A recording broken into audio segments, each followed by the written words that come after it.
Hello everyone, Seraphin here, welcome back for more Castlevania Aria of Sorrow. As I mentioned last episode and the one before that, we're going to be doing some soul hunting. We're going to go for the 100%, even though I said I probably wouldn't. Well, changed my mind. So here's a one-off soul that's only one place, that is the Chrono Mage. You guys will remember that was causing us some difficulty in progressing to this area of the map because, well, he'd stop time and we didn't tell. That being said, now that I have the ability soul that detects that, he's easy to get past, and he dies in a single hit. He does drop his soul. It's got a fairly decent drop rate. In fact, the Chrono Mage soul is required. Oh, pudding, sweet. The Chrono Mage soul is actually required to obtain one of the other souls in the game, and that is an enemy that you have not seen yet because, well, there's no way you could have. You may have seen something that looked like this particular soul that I'm talking about, and we'll get to that point when we get there, but I'm going to farm Chrono Mage here real quick to make sure that I get that soul, so when the time comes we'll have everything we need to get it. As I mentioned, I think 2 episodes ago, there's a couple of things with regards to this game that I think are a little bit, as far as the design of the game and how the game expects you to figure out certain things, I don't know how it would expect you to figure this one out, because what I mean by that is the soul that requires Chrono Mage to get. Because the monster in question, you don't see it. You see it for like a fraction of a second, but you don't actually know that it's a spirit that you can, or a monster that you can kill. And I don't know how the game would ever expect you to know what it was. And most or 99% of the enemies in this game, when you use the Chrono Mage soul freezes time. If you were curious, we're gonna find that out in a second. 99% of the enemies in the game, when they are affected by the Chrono Mage soul, ability to stop time, look at that, there we go, will just freeze in place and not move. And it doesn't work on bosses, obviously, that'd be really cheap if it did. But that being said, there is the one soul that we need Chrono Mage to farm does not completely stop when you use Chrono Mage on it. It doesn't stop entirely, and it is affected by it, so it's not immune to the effects of time stopping. It just slows it down. And it's the only monster in the game that this happens to. And again, I don't know how you would be expected to figure this out if you didn't already know about it. I certainly had no idea the first time I played through this. And there's only 2 places where this monster exists. And if you're not paying attention, it's very, very easy to miss. And I'll explain more when we get to that part of the game, but I'm going to go ahead and see if I can't grab Valkyrie and or the Kioma Demon here real quick. Although I could go down to the area where there's... Oh, look, I'll get Kioma Demon right now. Kioma Demon gives you temporary invincibility, which I haven't found to be all that useful. I guess in certain circumstances it could be, but... we'll see if we can't grab Valkyrie. We're going to try to grab Valkyrie and Persephone down in the lower area there that I came from, where the teleportation room is. Conveniently, the teleportation room will allow us to go to another area. Also, once I get it... Oh, I got a skull necklace from the Curly that I just killed. Looks like... Oh, Nemesis does die in 1 hit. Alright, and Curly we already have, if I'm not mistaken. Yeah, here we go. Let's see if we can't get Persephone real quick. And also Valkyrie, maybe? That'd be nice.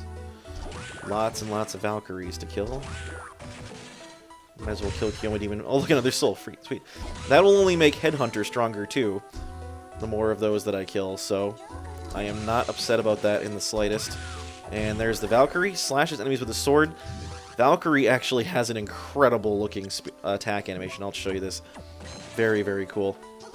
It just swings this awesome looking sword, and it does a ton of damage. And getting that early on is also really cool because it's Holy Element.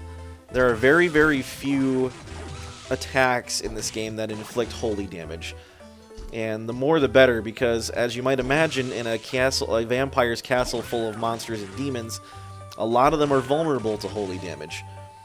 And not only does it do holy damage, it also does like basic sword damage, much like my weapon does. So anything vulnerable to weapons or vulnerable to holy, that Valkyrie soul will absolutely tear to shreds. And as you saw, it does an upward arc swing, so it covers a lot of ground in front of you, much like the weapon that I'm currently wielding does. And it's not really all that intensive on your magic bar either, I found at any rate. So getting that early on is very nice. Sadly, I did not get it early on. That might have made things a little less tedious during the first bit of the game, but now that we have the Cleave Sullish, it really is kind of trivial.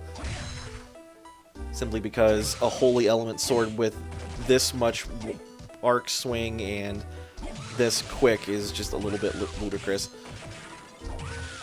Again, I know I've talked up how great this sword is, and it is the best sword arguably in the game, but it is nowhere near as overpowered as some other Castlevania-style weapons that have existed through the franchise. I really just need Persephone now at this point, and there's probably some better areas that I could be trying to get Persephone. So I think if I don't get it, this next little pass-through will drop down a level and find some more of them to kill. We do have Valkyrie already, though. In fact, I think Persephone is the last one in this particular region of the castle that we need to get. We got the Kioma Demon, we got the Chronomage, we got the Valkyrie, we got Lilith, we got Durga, we got Curly, we got the Nemesis. There's Imps too, I guess, but no, I think I have Imp already. But there's a lot of places to grab Imp Souls if you don't already have one, so I'm not as concerned about that. I guess, oh, there's one Persephone right here. There is a little one-off room that Persephone's exist in that's a good place to farm them, but it's far away from here, and I don't want to walk all that way. At least not yet.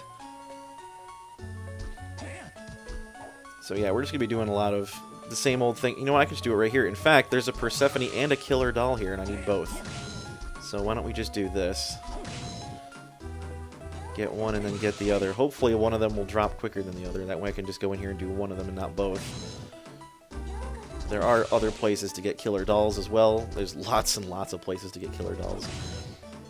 But I figure we can grab these two and then make our way back out that door where we came from and back to the main castle corridor and get back to where we were going. I just figured this made sense to take a quick detour. And I say quick, even though it's going to be, looks like it's taken a little longer than I wanted it to. The Persephone soul, by the way, is also incredibly weird. I guess we'll have to wait until we get there to see it, but it's funny too. I don't know if anyone's played Harmony of Despair. That is the, I guess, arcadey co-op version of Castlevania that was released on Xbox and PlayStation. Came out a few years ago. I happen to be a very big fan of that game. The only unfortunate thing is that the Xbox version that I own does not have local co-op. It's online-only co-op, which is really irritating. That being said, the Persephone exists. I don't know if it's actually called Persephone or not, but it's the same concept. It's a monster that looks like a maid and uses a vacuum cleaner. And that's actually what the Persephone soul does, is it turns on a vacuum cleaner. And it, like, saps enemies' HP away from them. It's pretty funny. But in Harmony of Despair, what that will do, if you're playing as... In Harmony of Despair, you can play as several different characters from across the whole franchise. So Soma is one of the characters you can play as. Alucard from Symphony of the Night you can play as. You can play as 3 Belmonts. You can play as the original 8-bit Simon Belmont from the original NES Castlevania. You can play as Richter from Rondo of Blood. And you can play as Julius from this game. And you guys haven't met Julius yet, but there is a Belmont in this game because there's got to be one in every Castlevania game, right? That being said, oh no, you guys have met Julius, that's right. At any rate, he's also playable, and happens to be my favorite character. But at any rate, if you're playing as I don't know if it's every female character, but there's one in particular, Charlotte Owland from Portrait of Ruin is also one of my favorite characters. If you're playing as her and you encounter the Persephone with her vacuum will actually... Oh, there we go, Killer Doll Souls. Fantastic. That just leaves Persephone now. If you encounter... That's a strawberry. Sweet, look at that. If you encounter Persephone with their vacuum cleaner as Charlotte's wearing a little skirt. And the Persephone will actually, like... you know, pull away at her skirt with the vacuum cleaner, and she has to pause a moment to hold her skirt down. It's kind of weird. I thought it was funny, personally. And as far as I know, it's like the only one of those little Easter eggs that occurs in there. But the whole time that's happening, you can't move. It's actually it's hilarious. And of course, it's just, I don't know. It's one of those little weird things. Come on, Persephone, would you just drop your bloody soul already? You know what? Why don't I just go back up here and farm a bunch of them? since there's more of them up here. Although I guess I'll go back this way. There's one more over here at least. Alright, there we go. And then there's a whole bunch more this way. Like I said, I was not expecting Persephone to take this long. She's going to be added to my wall of shame, I guess. Oh, there you go. I can get 2 with one swing if I do it right here. Why don't I do that? That'll hopefully speed the process up a little bit. Probably should have been doing that the whole time here. I didn't think Killer Doll would drop first. Well, shows what I know, huh? Persephone is a guardian soul. It's a blue one. And I found that this has no bearing in fact or actual data as far as I understand, but it's been my observation that enemies that drop blue souls, there's one right there. Look at that. We got Persephone finally. Magical item here. I'll show you that real quick because it's really funny. Persephone. So you turn on this magical vacuum cleaner looking thing, and if you hold that next to an enemy, it saps their life away and gives it to you. It's pretty funny. I betcha. Now I'm curious. I wonder if you can use it on the Persephones and have it. Nope, doesn't work. Okay, never mind. Worth a shot. Wanted to see if it would do the same thing to them that it does to Charlotte. This is probably before that. This game came out in, I think, 2002, I want to say. 2003, maybe. And Harmony of Despair came out in 2000, I want to say 8 or 9 or 10, maybe even 11 or 12. Something in that ballpark. It was in the last decade, let's put it that way. Am I going the right way? Yeah, this will work.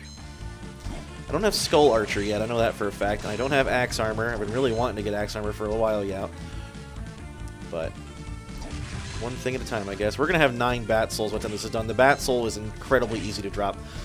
Whoops, I don't have my bat. I don't need my bat, actually. I have Hippogriff now. Here we'll get the Armor of Fire. That's the same thing as the Armor of Water, as you might imagine, but for fire element stuff. We'll keep Valkyrie on for now. It's pretty fun. Although Lightning Doll will probably be easier for these armored guys, so we'll put Lightning Doll back on. I think there's an area that I was unable to get to before. Is it right here? No, I did get in here earlier. There's a Catoblepus, though, that I don't have yet. I think I got most of the stuff in the main corridor itself, but I'm going to go through and double check just to make sure. What's in here? This is a White Dragon. I know I don't have White Dragon yet either, and that's going to be annoying because there's very few of those. And I guess that's probably the one that's in the best position to be farmed, to be honest with you.